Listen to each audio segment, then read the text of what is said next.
नमस्कार विद्यार्थी मित्रांनो, आजच्या तासिकेमध्ये आपण जी मागच्या 2 तासिकेपासून प्रश्नपत्रिका सोडून घेत आहोत त्या प्रश्नपत्रिकेतील राहिलेले गणितचे व त्याचबरोबर काही बुद्धिमत्तेचे प्रश्न आजच्या तासिकेमध्ये आपण पूर्ण करणार आहोत।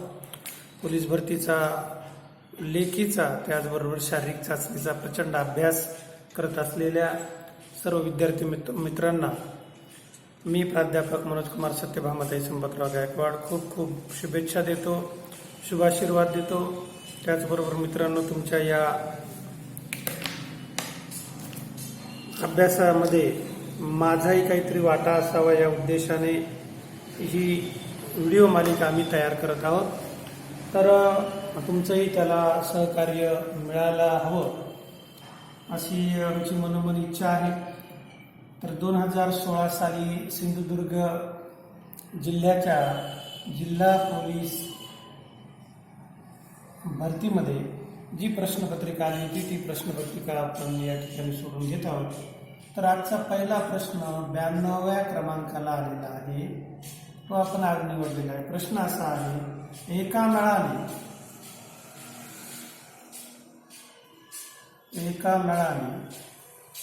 2 बादल्या भरण्यास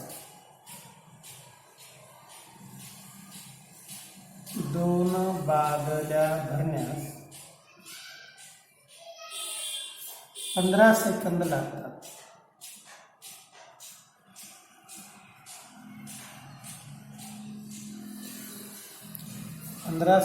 लागतात।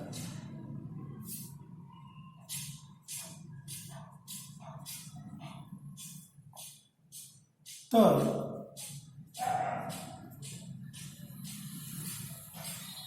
पाऊण तासात किती बादल्या भरल्या जातील?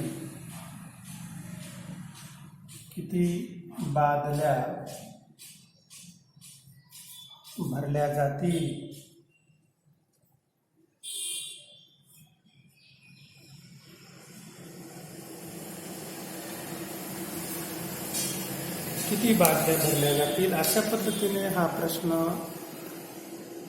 विचारलेला आहे। आता तुम्हाला तो क्लिअर झाला असेल। तर मित्रांनो, प्रश्न वाचल्या एकदम सोपा वाटतो, परंतु यामध्ये खोचक बाब जी असते ती घाई न करता व्यवस्थित वाचून घेतली तर मग लक्षात येते। पाऊण तासात, तर पाऊण तास, अर्धा तास म्हणजे 30 मिनिटे, पाऊण तास म्हणजे होतात 45 मिनिटे। म्हणजे किती वेळ दिलेला आपल्याला? 45 मिनिट। प्रमाण काय दिलेलं आहे? 15 सेकंदात इथं वेळ आणि बादल्या आहे। 15 सेकंदात किती बादल्या आहेत? 2। 60 सेकंदाचा 1 मिनिट होतो, म्हणजे 15 चौक 60, इथं 4 निघून इथं 4 मिनिट, 15 चौक 60, या ठिकाणी 2 चौक 8। मग आपल्या असं लक्षात येतं 60 सेकंद म्हणजे 1 मिनिट। एका मिनिटामध्ये किती बादल्या व्हायला लागल्या? 8 बादल्या व्हायला लागल्या, बरोबर आहे। आणि म्हणून मग जर आपल्याजवळ किती मिनिटं आहेत? 45 मिनिटं आहेत। आणि म्हणून मग 45 मिनिटं किती? ते 1 मिनिटाला जर आपण 45 लिहिलं, 1 मिनिट गुणिले हे 45 मिनिट, तर त्यावेळेस इकडं काय आहे? 8, त्याला गुणावं लागेल 45 मिनिट। मग इथं व्हायला पाऊण तास 45 मिनिटे, आणि 45ला 8 निघून 8 चौक 32, 320, आणि 8 45, 20 आणि 40 होतात 60, म्हणजे किती बादल्या झाल्या? 360 बादल्या।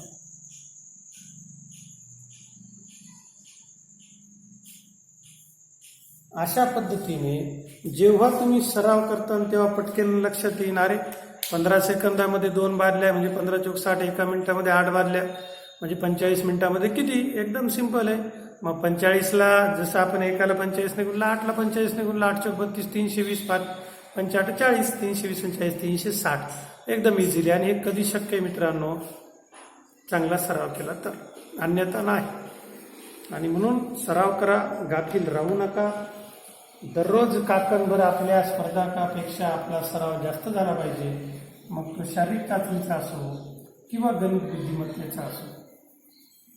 वारंवार दर व्हिडिओमध्ये, दर तासिकेमध्ये आठवण यासाठी करून द्यावी लागते, कारण बाबा हो, एका मार्काने जरी आपण गावभर हिंडत फिरलो, तालुकाभर सांगितलं की यावर्षी मी एका मार्काने यादीतून कटलो, 1 मार्क कमी पडला, यादी 95ला क्लोज झाली, मला 94ला आहे, 94 मार्क आले, परंतु ते 94 मार्क काहीही उपयोगाचे नाही. पुढं वर्षभर तुम्हाला पुन्हा त्या एका मार्कासाठी 12 महिने किंवा पुढची भरती निघेपर्यंत सतत अभ्यास करावा लागतो. म्हणून मित्रांनो, गाफील राहू नका, प्रत्येक गोष्ट अत्यंत गांभीर्याने घ्या, ढिले पडू नका, भरपूर अभ्यास करावा हो. आता 93वा प्रश्न असा आहे, 4ने निशेष भाग जाणारी संख्या. Question number 93. 93वा प्रश्न. आजचा आपला दुसरा प्रश्न. 4ने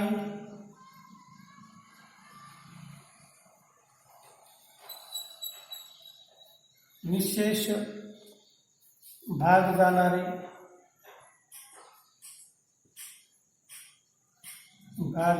संख्या कोणती? आता खाली पर्याय दिलेले आहेत. या प्रश्न तसा असल्यामुळे पर्याय लिहावा लागेल आणि त्याला वेळ वाया जाईल, तर आपण तो पर्यायाला पर्याय नाही लिहूया. पहिला पर्याय 28,726. पर्याय बी आहे 34,782. पर्याय सी आहे 57,386 आणि पर्याय डी आहे 68,738. तर मग मित्रांनो, एकदम सिंपल आहे. 4ची विभाज्यतेची कसोटी कोणती आहे? ज्या संख्येतील शेवटचे 2 अंक म्हणजे एकक आणि दशक स्थानच्या मिळून तयार होणाऱ्या संख्येला 4ने भाग जात असेल, म्हणजे 4च्या पाड्यातील ती संख्या असेल, तर त्या संख्येला 4ने भाग जातो. एकदम सिंपल. 26 4च्या पाड्यात येत नाही, रिजेक्ट. 82 4च्या पाड्यात येत नाही, रिजेक्ट. 86 या ठिकाणी जर बघितलं तर 86 इथं 57,836. 36 ही संख्या बघितली तर 4च्या पाड्यात, म्हणजे हे उत्तर आहे, कारण 38 हे 4च्या पाड्यामध्ये नाही. आणि म्हणून एकक आणि दशक स्थानची मिळून तयार होणाऱ्या संख्येला 4ने भाग जातो. 4 9 36 म्हणजे पर्याय सी या संख्येला 4ने निशेष भाग जातो. असं एकदम सोपं गणित हे 2016 सालच्या प्रश्नपत्रिकेत विचारलेलं होतं. आता बघूया 94 क्रमांकाचा प्रश्न आणि आजचा तो तिसरा प्रश्न. आता साधारणपणे तुम्हाला ही व्हिडिओ पाहताना जास्त कालावधी जाऊ नये, बोर होऊ नये, म्हणून एका तासिकेमध्ये असं ठरवलं की साधारणपणे आपण कमीत कमी 5 प्रश्नांचा समावेश करूया. तर मग आता 94 क्रमांकाचा प्रश्न, आजचा तिसरा प्रश्न. प्रश्न असा आहे, 5 क्रमवार विषम संख्यांची 5 क्रमवार विषम संख्यांची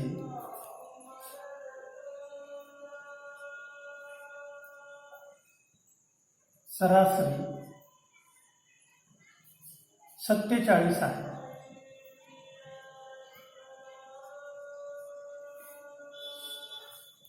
तर त्यापैकी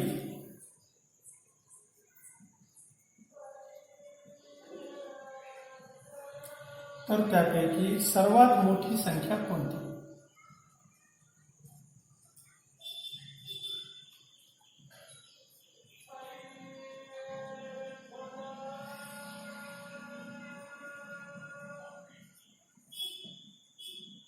सर्वात मोठी संख्या कोणती? आणि म्हणून मग बालदोस्तांनो नाही, तरुण मित्रांनो, होतंय असं की नवोदयचे पण मी व्हिडिओ शूट केले, तुम्ही चॅनलवरती बघितले असतील. आणि म्हणून बोलताना बालदोस्तांनी, तोपर्यंत तुम्ही काही बालदोस्तांनी तरुण मित्र आहात. तर भावांनो आणि बहिणींनो, हे गणित सोडवताना सरासरी हे प्रकरण आपण अभ्यासलेलं असलं पाहिजे. ज्याप्रमाणे समसंख्या 2 ने वाढत जातात, विषम संख्या सुद्धा 2 ने वाढत जातात. सिंपल आहे. पहिली विषम संख्या आपण x गृहीत धरली म्हणजे दुसरी काय होणार आहे, x अधिक 2. मी डायरेक्ट बेरजेच्या स्वरूपात लिहितो. बरं, जाऊ द्या, आपण संख्या आधी धरली. तिसरी संख्या राहील x अधिक 4, चौथी राहील x अधिक 6 आणि पाचवी राहील x अधिक 8. आता 5 क्रमावर विषम संख्यांची सरासरी 47 दिली. 5 आहे, सरासरी 47. मग आता दुसरी स्टेप या ठिकाणी याची बेरीज. सरासरीमध्ये दिलेल्या प्राप्तांकांची आपल्याला बेरीज करावी लागते भागिले 5 आणि ही सरासरी किती दिलेली आहे, 47 झाली मांडली. मग आता बेरीज केली तर 1 2 3 4 आणि 5. x किती वेळेस आला, 5 अधिक 2 आणि 4 6 6 12 आणि 8 20 भागिले किती आहे, 5 बरोबर किती आहे, 47. मग आता मित्रांनो इथून 5 कॉमन निघतात. 5 कॉमन काढले, x अधिक 4 कारण 5 चौक किती होतात, 20 भागिले किती, 5. तर आता 5 5 दोन्ही कट झाले अंशातून छेदातून. बघा या ठिकाणी लिहितो. आता शिल्लक राहिले x अधिक 4 बरोबर किती, 47. पक्षांतराच्या नियमानुसार 47 वजा 4 x बरोबर किती राहिले, 43. म्हणजे x ची किंमत आली 43. म्हणजे x ही काय आहे, सर्वात लहान संख्या आहे. आपल्याला कोणती विचारलेली, सर्वात मोठी. सर्वात मोठी म्हणजे कोणती, x अधिक 8. मग 43 मधून 8, 43 मध्ये 8 मिळवले, किती झाले, 43 प्लस 8. उत्तर किती येतं मग, 51. तर अतिशय सोप्या पद्धतीने अशा रीतीने तुम्ही हे गणित सोडवू शकता. आता एक गोष्ट यामध्ये लक्षात घ्या की यदा कदाचित जर समसंख्या विचारली तर समसंख्या सुद्धा 2 नेच वाढत जाते. हेच घ्यायची, x अधिक 2 x अधिक 4 x अधिक 6 x अधिक 8. फक्त समसंख्येला 47 ऐवजी तिथे दुसरा अंक आलेला असेल. तर चला मित्रांनो, भावांनो आणि बहिणींनो, तुम्हाला गणित समजलेलं असेल. आता चौथा प्रश्न घेऊया, 95 क्रमांकाचा. तर मग करताना अभ्यास करायलाच पाहिजे. अभ्यास करत असताना नेमका का बऱ्याच जणांना हा प्रश्न पडतो, खूप मोठं टेन्शन असतं की याच वर्षी माझं सिलेक्शन झालं पाहिजे. असं प्रत्येकालाच वाटतं, नाही असं नाही. परंतु त्या प्रमाणामध्ये आपण इतर स्पर्धकापेक्षा कात्यांवर जास्त अभ्यास करायला हवा. त्याचबरोबर अतिशय मोकळ्या मनाने कुठलाही ताण न घेता रिलॅक्स आणि फ्रेश मूडमध्ये अभ्यास करा असं सगळेजण सांगतात. परंतु होत नाही मित्रांनो. बेकारीमध्ये सगळ्या प्रकारचे टेन्शन असतात. वय वाढत जाते एका बाजूला, दुसऱ्या बाजूला आपला जो कामधंदा नसतो आणि वरचेवर एका स्पर्धा तीव्र होत चालली. एखाद्या दुसऱ्या मार्काने 1 वर्ष नंबर कट झाला, मग माणसाला नैराश्य येऊ शकतं. नैराश्यामधून बाहेर पडायचा एकमेव मार्ग म्हणजे चांगल्या मित्रांची संगत आणि दररोज पहाटेचा व्यायाम, मर्यादित खाणं आणि निवांत झोप येणं. यातून तुमची निराशा किंवा नैराश्य दूर होऊ शकते. तर बघा मित्रांनो, 94 क्रमांकात झाला. 95 क्रमांकाचा म्हणजे आजचा चौथा प्रश्न. तो आहे अतिशय सोपा. 135 भागिले m बरोबर 15. तर मग m बरोबर किती? एकदम सिंपल, पक्षांतराचा नियम वापरला म्हणून 135 15 इकडे आले, भागाकारात गेले, m छेदातला अंशामध्ये गेला, 15 ने भाग दिला, 15 9 35 असेल. मिनिटास खाली m बरोबर किती आलं, 9. अतिशय सोपा असा हा प्रश्न आहे. काही ताण नाही, तकलीफ नाही, एकदम इझी. जास्त डोक्याला तकलीफ द्यायची गरज नाही, काहीच नाही. पक्षांतराचा नियम पाठ असला म्हणजे लक्षात असला की ऑटोमॅटिक 15चा पाढा पाठ असला, अर्ध्या मिनिटामध्ये उत्तर तयार, नो टेन्शन, पटापट. तर मग सर्वांना हा प्रश्न समजला असेल असं गृहीत धरतो. आणि आजचा 5वा आणि शेवटचा प्रश्न. दर याच्यामध्ये आपण आता इथून पुढे 5 प्रश्नांचा समावेश करणार आहोत, म्हणजे तुम्हाला रिव्हिजनला सोपं जाईल. 5वा प्रश्न आहे मित्रांनो, तो आहे 96 क्रमांकाचा. उद्याच्या याच्यामध्ये राहिलेले आपण 4 प्रश्न घेऊन ही प्रश्नपत्रिका संपवून टाकू. 5वा प्रश्न आहे, 2 चौरसांच्या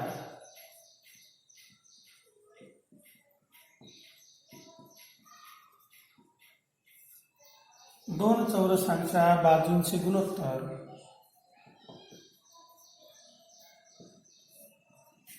बाजूंचे गुणोत्तर 2.5 आहे.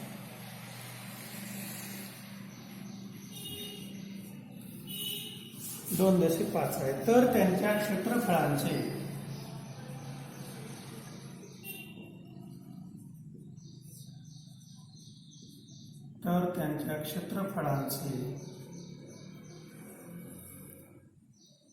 गुणोत्तर किती?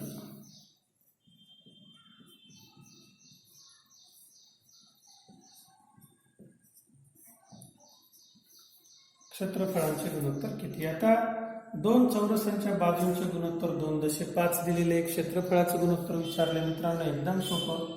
पहिला चौरस आहे समजा, आपण त्याला नाव देऊ चौरस 1 भागिले चौरस 2 बरोबर गुणोत्तर काय आहे 2.5. आता चौरसाच्या क्षेत्रफळांचे हे बाजूंचं गुणोत्तर दिलेलं आहे. चौरसाच्या क्षेत्रफळाचं म्हणजे सूत्र जे आहे, चौरसाचं क्षेत्रफळ बरोबर असतं बाजूंचा वर्ग आणि म्हणून S1चा वर्ग भागिले S2चा वर्ग आणि म्हणून याचा वर्ग केला आपण 2/5चा वर्ग जर केला तर 2चा वर्ग होतो 4/5चा वर्ग 25 आणि म्हणून गुणोत्तर येणार आहे 4.25. तर अशा पद्धतीने अतिशय सोपं त्याचं उत्तर होतं.